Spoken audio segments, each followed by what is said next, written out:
Ce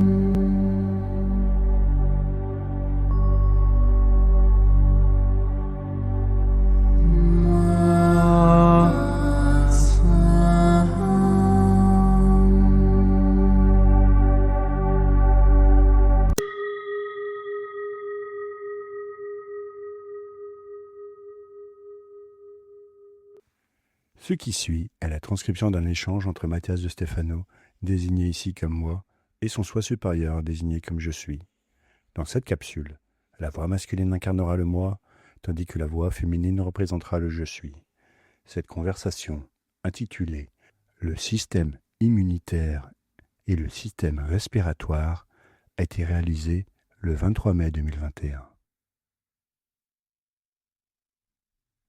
Inspire. J'inspire. Retiens. Je retiens. Expire. J'expire. Et recommence, encore et encore. Je respire. Respirare, du latin, souffler à nouveau. C'est l'acte constant et automatique le plus important que nous accomplissons à chaque instant, et peut-être la seule des fonctions biologiques contrôlées par le système parasympathique dont nous sommes clairement conscients. Essentiel pour nos vies. Le système respiratoire est un système sacré du corps qui nous rappelle les pulsations et les impulsions de l'esprit universel. La respiration donne la vie et le souffle qui émerge de ce système est ce que l'on appelait l'âme. On croyait que le dernier souffle que l'on rend dans sa vie est celui qui libère l'âme du corps. C'est la partie la plus subtile de l'existence physique. C'est pour cette raison que nous appelons le plan de subtil spirituel. Mot dérivé de spirare, spiritualis, étant l'attribut du souffle, la qualité de respirer qui nous donne la vie. Le plan spirituel de l'être, par conséquent, au niveau universel, est lié au système respiratoire de l'univers. Exactement. En reprenant la notion de fractal, nous pourrions comprendre que le cosmos inspire l'esprit universel et expire l'énergie cosmique ou, en d'autres termes, s'inspire du spirituel et expire l'âme, l'animique. Tout l'univers est un réseau de respiration qui absorbe les essences subtiles de l'espace pour les transporter à travers des conduits temporels. Des lignes historiques par des canaux de densification, des trous de verre qui distribuent les esprits à travers différents mondes, où ils s'incarneront pour nourrir l'histoire, devenant une partie active du corps manifesté de la conscience divine, créant davantage de mondes et renvoyant leur expérience à l'essence universelle, où les réseaux interdimensionnels les utiliseront comme base pour créer davantage d'êtres meilleurs grâce à des informations transcendantales. Waouh! Je pouvais imaginer les conduits, le processus, je m'en souviens. Eh bien, la même chose se passe dans ton corps, et c'est le chemin que nous allons parcourir. Souvent, les personnes qui recherchent des réponses dans le monde spirituel ont tendance à lever les yeux vers le ciel, à imaginer tous ces esprits traversant les dimensions, créant des âmes, naissant dans le monde, et d'autres retournant au plan subtil après leur mort. Et en imaginant cette magie, elles ne font que décrire le système respiratoire. Un système qui se trouve si près d'elles qu'elles n'y prêtent pas attention. C'est pourquoi on dit que le plus important pour se connecter à l'univers, c'est la respiration. C'est l'outil le plus puissant pour s'unir au cosmos. Respire. Sens l'air entrer dans tes poumons et comment il en ressort chaud. Répète ce cycle sans cesse et bien maintenant, parcourons-le comme l'univers qu'il est. Et pour cela, tu dois te rappeler, que respires-tu?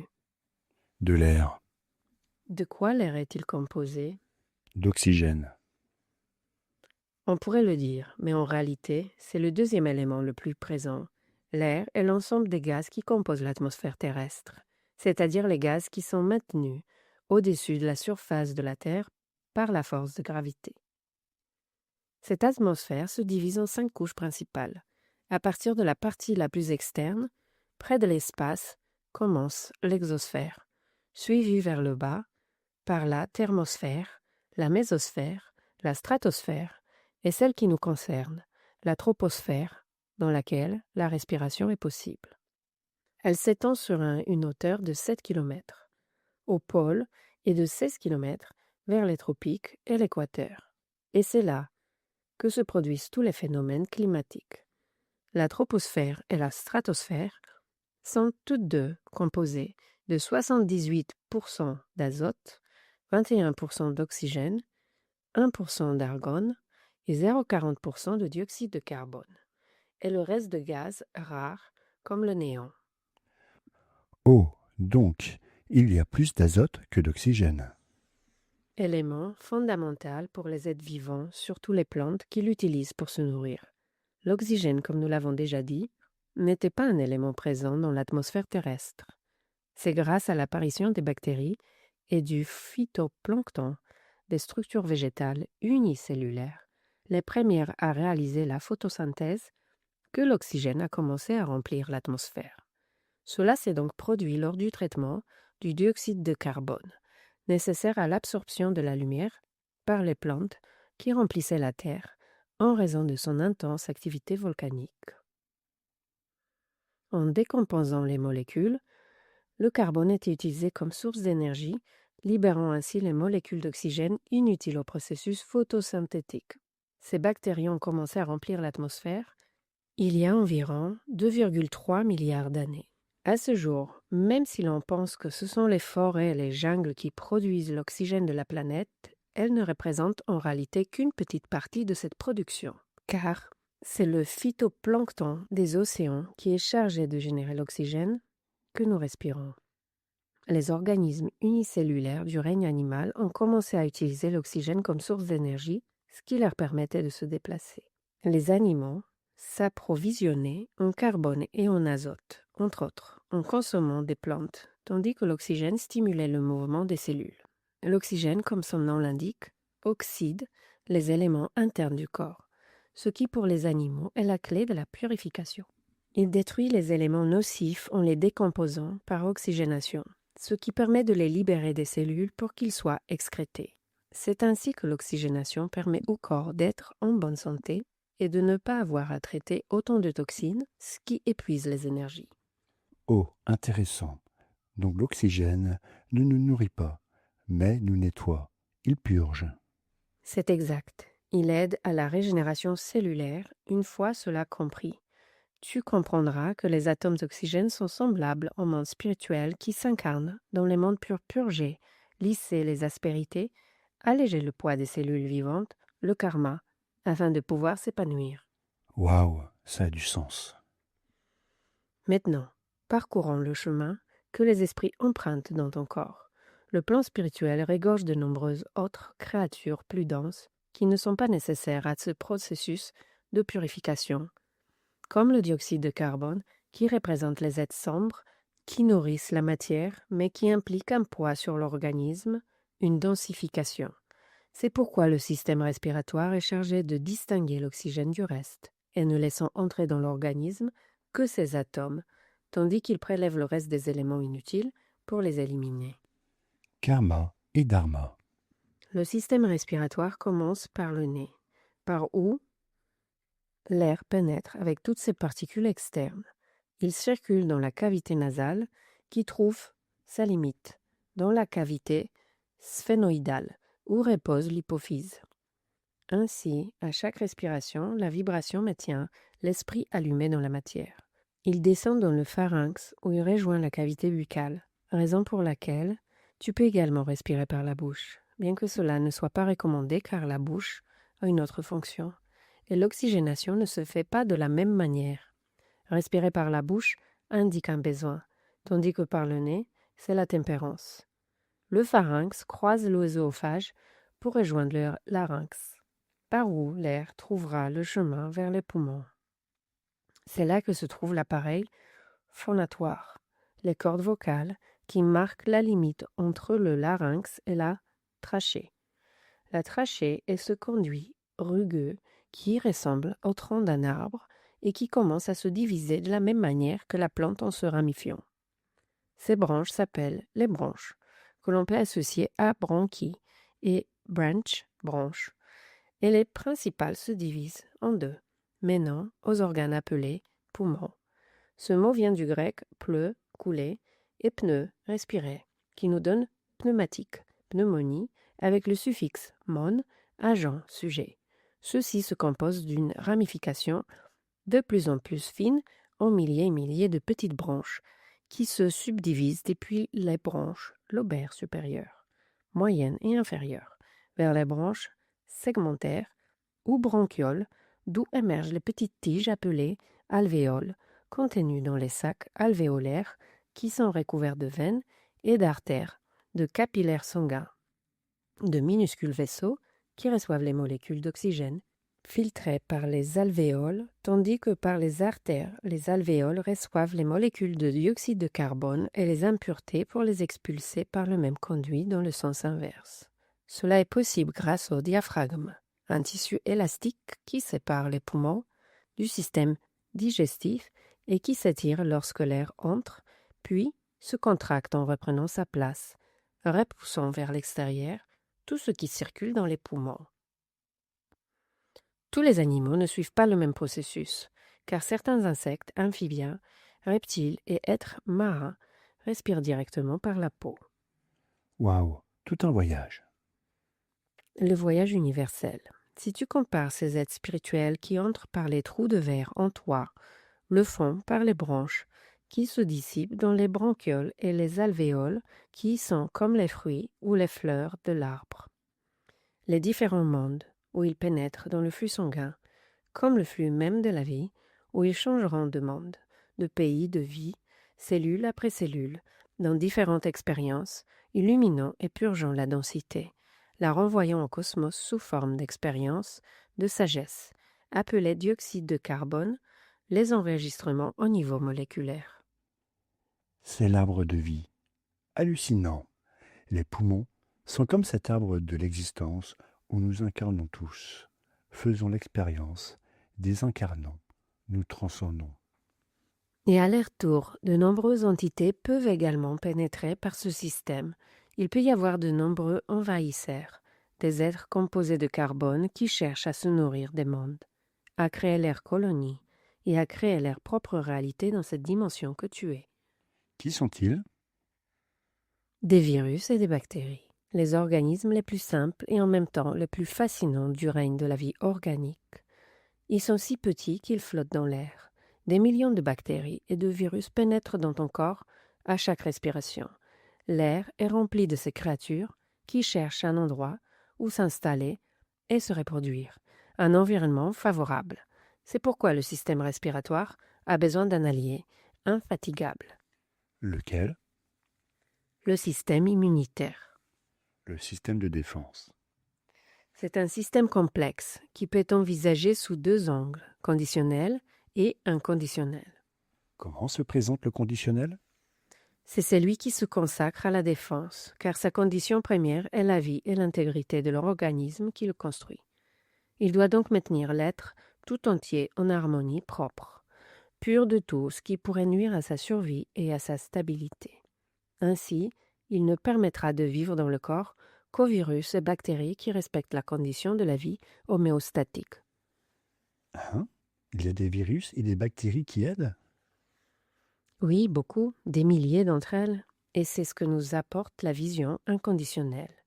Il existe des milliers de bactéries qui contribuent au processus de purification et de digestion qui consomment des éléments que nous sommes incapables de produire.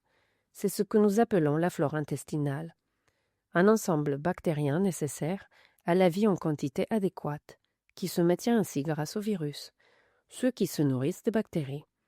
De nombreux virus habitent notre corps dans une symbiose parfaite, régulant notre système, comme le virus du rhume, la grippe, qui ne quitte jamais le corps et se multiplie comme un mécanisme d'amélioration du système immunitaire, le renforçant année après année. Je n'avais jamais vu les choses sous cet angle. C'est logique. Mais, malgré cela, il existe des virus, des bactéries et des cellules qui ne sont pas bénéfiques. Et c'est pour cela qu'il y a un système immunitaire. Pour traquer, comme la police ou l'armée, assurons la continuité de tout l'organisme, patrouillons les rues, des veines et des artères, parcourant chaque recoin à la recherche d'actions qui ne s'inscrivent pas dans l'harmonie établie. Sans condition, le système immunitaire s'ouvre pour accueillir les virus et les bactéries dans le corps afin d'améliorer le système. Au départ, le système ne se défend pas, mais il s'approprie l'extérieur pour évoluer. Il tire parti de toute ressource étrangère pour apporter des améliorations au système structurel. C'est cela la symbiose, la manière dont la Terre a développé la vie, non pas en se battant entre soi, mais en apprenant à cohabiter, à interagir et à tirer profit de chaque être qui habite ce monde. Nous n'aurions pas survécu plus de 2 mois en tant qu'humains si nos corps s'étaient consacrés à lutter contre l'environnement, au lieu de l'utiliser pour s'améliorer et s'adapter. C'est grâce à l'utilisation du système immunitaire que nous existons, car celui-ci a régulé l'entrée d'agents exogènes pour les utiliser, leur offrant un refuge en échange de leurs produits. Donc, le système immunitaire fonctionne comme une forme d'échange, de troc. En réalité, il ne se défend pas, mais échange des compétences. Jusqu'à ce que l'une de ces parties menace les conditions de vie générale. C'est là que les conditions sont mises en place et que l'on commence à persécuter ces parties. Je vois cela comme dans la société où, si nous nous étions consacrés à interdire tout ce que nous croyons mauvais, nous n'aurions jamais connu de développement et nous vivrions sous des dictatures. Pour qu'un bon système immunitaire fonctionne, tout doit être autorisé, jusqu'à ce que les cellules elles-mêmes soient compromises. Mais, par exemple, l'un des grands conflits actuels concerne la drogue et ses mafias. Veux-tu dire qu'il faut autoriser les drogues ? La drogue ne cause pas autant de dégâts que la mafia qui la distribue. Les toxicomanes le resteront, que ce soit légalement ou illégalement. Même si les drogues étaient légales, la consommation serait moindre, car elle serait davantage encadrée par les systèmes de santé et de psychologie.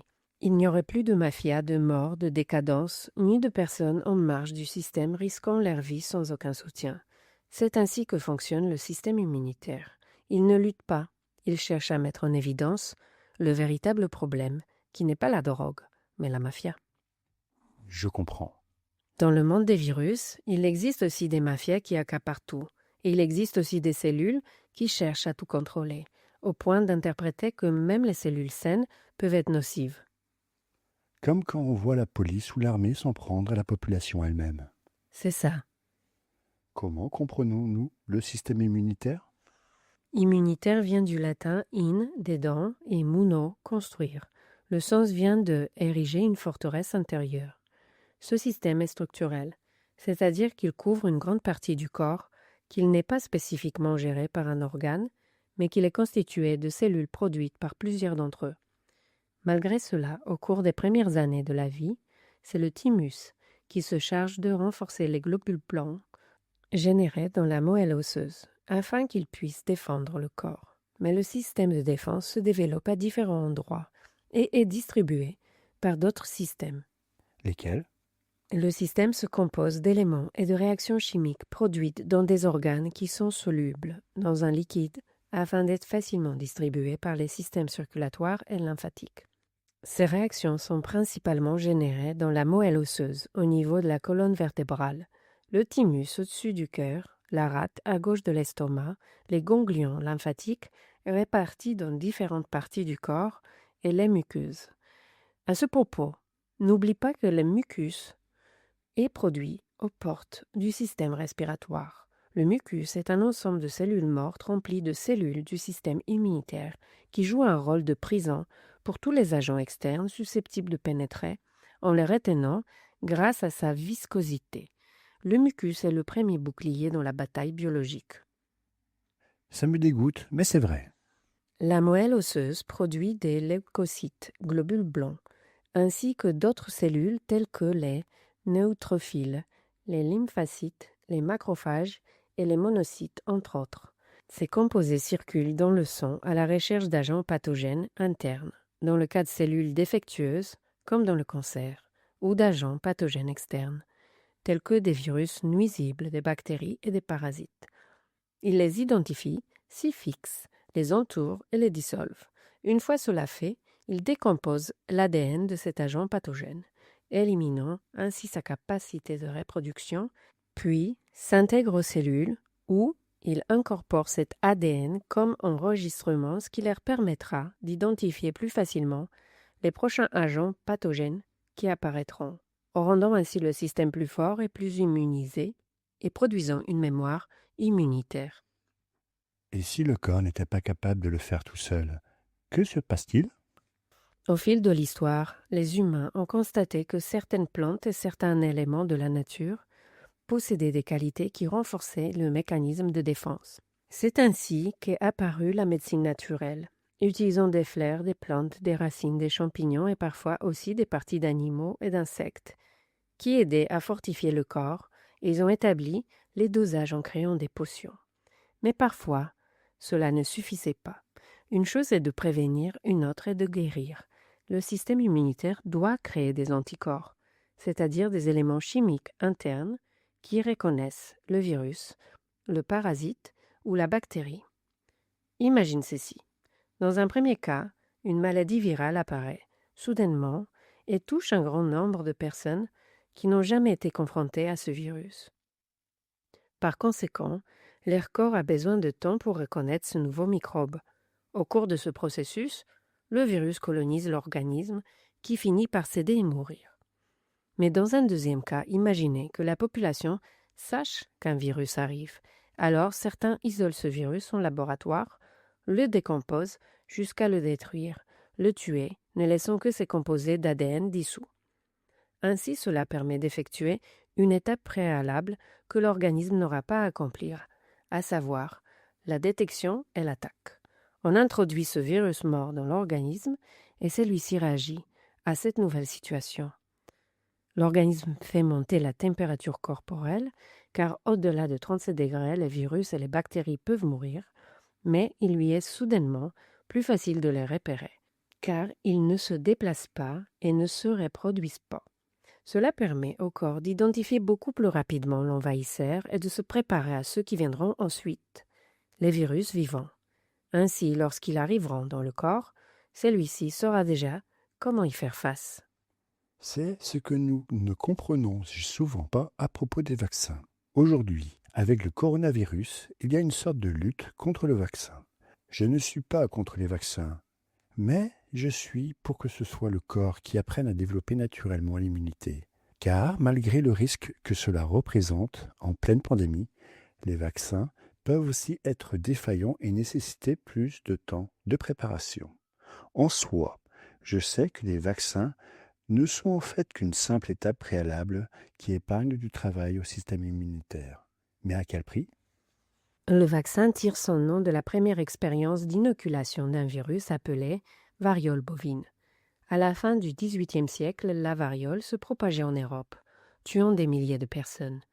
Le médecin de campagne anglais, Edward Jenner, remarqua que les personnes travaillant avec des vaches qui avaient contracté la variole bovine, une forme bénigne de la maladie, ne tombaient pas malades de la variole humaine.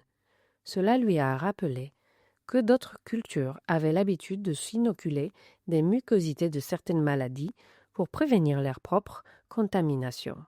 C'est pourquoi ce médecin a utilisé le même système en injectant à certaines personnes le virus de la variole bovine, puis 40 jours plus tard le virus de la variole humaine, qui ne les a pas affectés le moins du monde. Cela a conduit à la généralisation de la vaccination contre la variole, en utilisant la maladie des vaches pour préparer le système immunitaire. C'est de là que vient, en l'honneur de cette découverte, le mot « vaccin », qui vient de « vache », vacca en latin. Je n'aurais jamais imaginé que le mot vaccin venait de vache. Alors, quelle est la position à ce sujet? Que les vaccins ne sont pas négatifs, mais qu'ils ont amélioré le développement de la vie humaine en nous rendant immunisés au fil de l'histoire. Cela n'empêche pas que l'expérimentation avec les vaccins puisse poser des problèmes. Une mauvaise conception d'un vaccin, l'absence de tests et les produits chimiques ou métaux pouvant être utilisés comme agents d'essai peuvent finir par être contre-productifs pour l'organisme. Après tout, n'oubliez pas qu'on injecte des micro-organismes morts dans le corps. Si celui-ci ne réagit pas, il tombera malade. C'est un risque, certes, pour beaucoup, tout comme c'est un salut pour beaucoup d'autres. Chaque être humain possède un système immunitaire unique, et tout le monde ne réagira pas de la même manière. Cela ne signifie pas que le vaccin est mauvais, mais simplement que chaque individu s'adapte différemment. La meilleure option sera toujours de laisser le corps se renforcer pour qu'il apprenne à se défendre tout seul, à s'adapter. Alors, concernant le Covid-19, est-ce qu'on se fait vacciner ou pas? C'est très récent. Un vaccin nécessite au moins 5 ans de développement pour être efficace, et cela ne fait même pas 2 ans. Ce qui se fait actuellement vise à accélérer le retour à la normale, ce qui peut fonctionner pour beaucoup, mais peut aussi poser des problèmes à beaucoup d'autres. Ce n'est pas à moi de dire aux autres de se faire vacciner ou non, car cela dépend de leur propre biologie et non d'une philosophie. Je comprends. Parfois, les croyances peuvent nous nuire. Au XVIIIe et XIXe siècle, de nombreux médecins chrétiens se sont opposés au vaccin, les considérant comme des ennemis de la volonté de Dieu. Pourtant, les vaccins ont sauvé des milliers de vies, alors que Dieu n'en a sauvé que quelques-unes. Cela a conduit à penser que la foi et les croyances freinent souvent le progrès, car dans la lutte pour la survie, les erreurs de la science sont perçues comme l'œuvre du diable, jusqu'à ce qu'on découvre la solution et qu'elles deviennent alors des sauveuses. Tout est une question de processus. Aujourd'hui, le monde traverse une pandémie qui met en danger le système immunitaire de millions d'êtres humains. La plupart peuvent surmonter le virus sans avoir besoin de vaccin, car la plupart des êtres humains ont un système capable de gérer cette menace. Mais beaucoup d'autres n'en ont pas la capacité et auront besoin d'un vaccin, même si, comme je l'ai dit, le temps de développement est trop court. Et ce qui est précipité ne dure pas. Je comprends. Ce virus affecte la respiration. C'est une épreuve douloureuse de notre propre résistance au monde spirituel, un appel à nous connecter à la purge de ce monde. Nous empoisonnons la terre, son air, et c'est pourquoi la terre nous le rappelle. L'humanité doit réapprendre à respirer, et pour cela elle doit lutter contre ses propres incohérences. Respirer pour retrouver la cohérence de mon être. Inspire, J'inspire. retiens, Je retiens. expire. J'expire.